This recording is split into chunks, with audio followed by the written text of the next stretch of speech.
नमस्ते साथियों। बिहार की तरह राजस्थान में भी बहुत जल्द एसआईआर शुरू होने वाला है।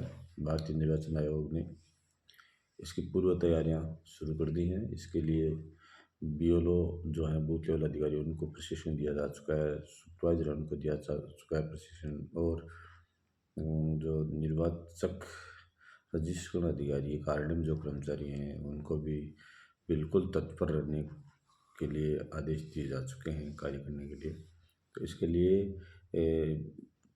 एक काम और भी शुरू कर दिया है। बीएलओ जो ऐप था, बीएलओ जिस पे कार्य कर रहा था बीएलओ ऐप, उसमें भी एक ऑप्शन जोड़ दिया है, mapping of electors with previous SIR. इसमें जो इस ऐप को खोलने के बाद इसमें ऐसे मतदाताओं के नाम और रिकॉर्ड मिलेगा जो 40 या 40 की आयु से ऊपर के हैं। उनमें कुछ जो मतदाता हैं उनको मैपिंग सिस्टम के द्वारा कर दिया गया है, और बाकी जो बचे हुए हैं उनको बीएलओ द्वारा किया जाएगा। और बीएलओ द्वारा मैपिंग कैसे किया जाएगा, क्या किया जाएगा, उसकी भी लगभग ट्रेनिंग दी जा चुकी है। तो मेरा कहने का मतलब ये है कि बहुत जल्द एसआईआर शुरू होने वाला है और उसकी पूरी तैयारी की जा चुकी है। तो अब हम चलें बीएलओ ऐप पर जो मैपिंग कार्य है वो किस तरह किया जाएगा, किस तरह किया जा चुका है और किस तरह किया जाना है, इसकी हम विस्तृत से जानकारी लेते हैं। चलिए देखते हैं। बीएलओ ऐप खोलना है और उसमें हमें mapping of electors with previous SIR नामक ऑप्शन खोलना है। जैसे हम उसे खोलेंगे तो हमारे सामने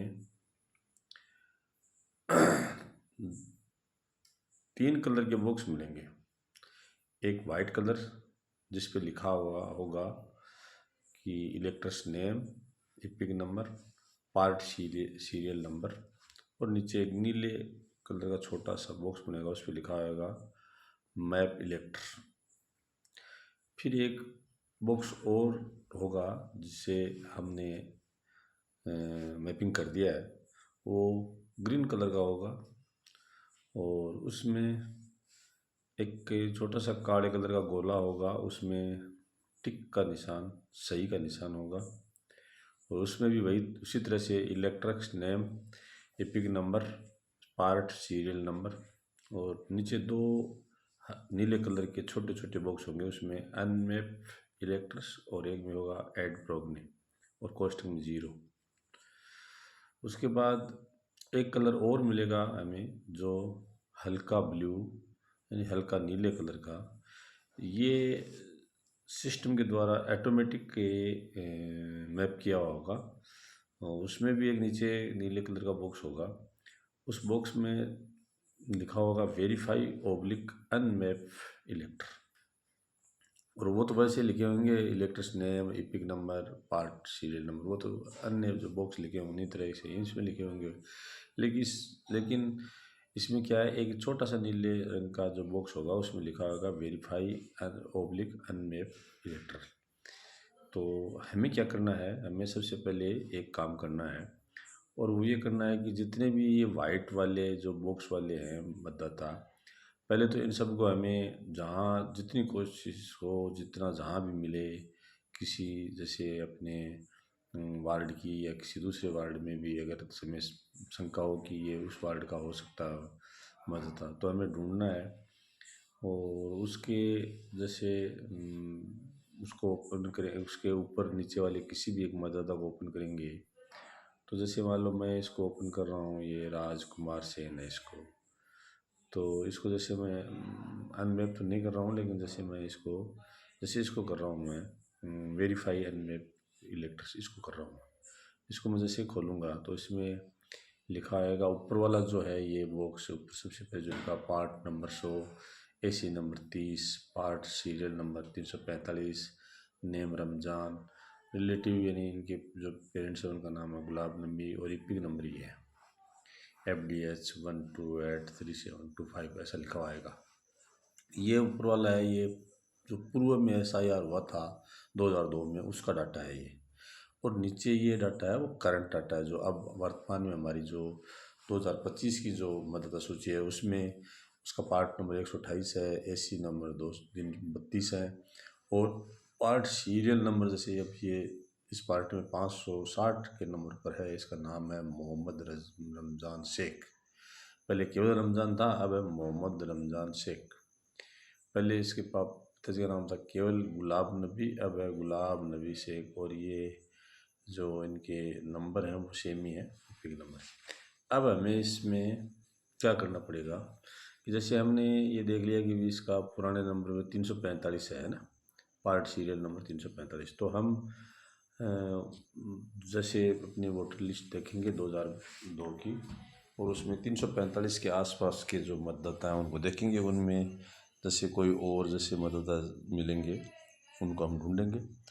और जो जैसे मान लीजिए कि ये रईसा है, या ये खलील है, या ये जो तकदीरन बानो है, इस तरह से जो है वो उसके आसपास 2002 की लिस्ट में मिलेंगे। और 340-50 के आसपास हम देखेंगे वो मिल जाएंगे, तो उसको हम इस तरह से मैप करेंगे। यहाँ वही बात है, पार्ट नंबर 30 लिखेंगे और उसमें ये ऐसे नंबर 30 लिखेंगे और उसमें ये पार्ट नंबर 100 था 100, तो ये 100 कर दिया। और यहाँ मान लो कि उसमें 345 था तो 346 के लगभग देखेंगे, उसमें ये मिलता है तो हो जाएगा, नहीं मिलता तो नहीं मिल रहा है। इसमें ये कह रहा है कि इसका पहले से कर दिया गया, तो इसका मतलब ये नहीं है।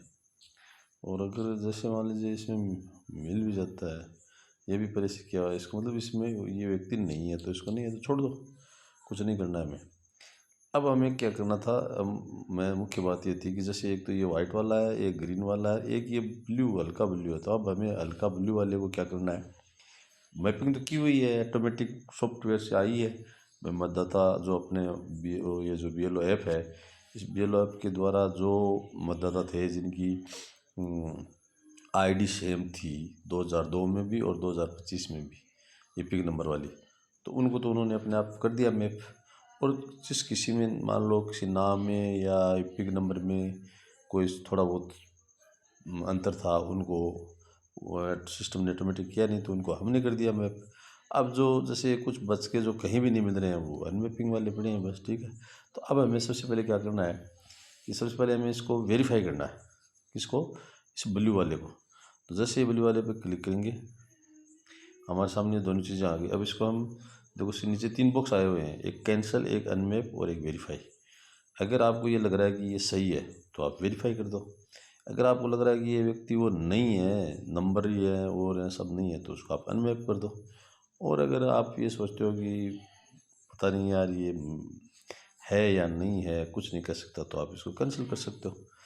तो अगर हमें पूर्ण विश्वास है कि भाई ये 2002 की वोटर लिस्ट में ये वही व्यक्ति है, तो इसको हमें वेरीफाई कर देना है। इस वेरीफाई वाले बटन पे हम क्लिक करेंगे और ये वेरीफाई हो जाएगा। और वेरीफाई होने के बाद ये इस तरह से, जैसे ये हमने वेरीफाई कर दिया, इसे वेरीफाई कर दिया, वेरीफाई करते ही ये क्या होगा, इसका कलर चेंज हो जाएगा, इस तरह से हरे कलर में आ जाएगा। ये जैसे जैसे वेरीफाई होते जाएंगे वैसे वैसे ये हरे कलर में होते जाएंगे। ठीक है, तो दोस्तों इस तरह से आपको इनको करना है। धन्यवाद।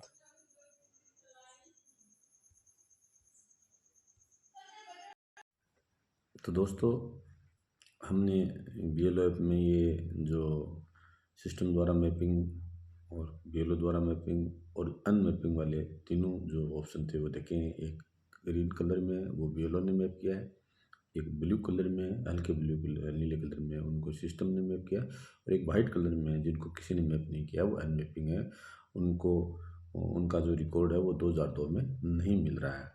तो इसके बारे में हमने जानकारी ले ली। और जो नीले कलर वाले थे उनको सिस्टम ने जो वेरीफाई किया था, उसके बाद उसके लिए एक नया नोटिफिकेशन आया कि भाई ये सिस्टम के द्वारा किए गए हैं, तो BLO इनको भी देखें और अगर ये सही किए हुए हैं तो इनको वेरीफाई कर दें। और जैसे ही वो वेरीफाई किए सारे के सारे हरे हो गए। तो इस तरह से मेरा करने का मतलब है कि दो जो कलर थे, नीले वाला वो हरा हो गया, अब सिर्फ 2 कलर बचे हैं, एक ग्रीन यानी हरा और एक सफ़ेद वाला वाइट।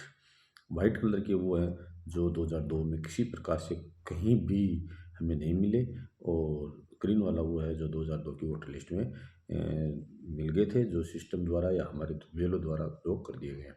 अब हम इसी ऐप में एक और ऑप्शन जुड़ा है, जिसको जैसे ही हम इस मैपिंग ऑफ इलेक्टर्स से विद प्रीवियस एसआईआर को ओपन करेंगे, तो जो हमें ग्रीन कलर वाला जो दिखाई दे रहा है उसमें मतदाता का नाम आ गया, एपिक नंबर आ गया और उसका पार्ट सीरियल नंबर आ गया, तो 2025 की रिकॉर्ड के अनुसार है। उसके नीचे दो बॉक्स हैं, जिसमें एक है एनमैप लिखा हुआ है और दूसरा है ऐड प्रोग्राम।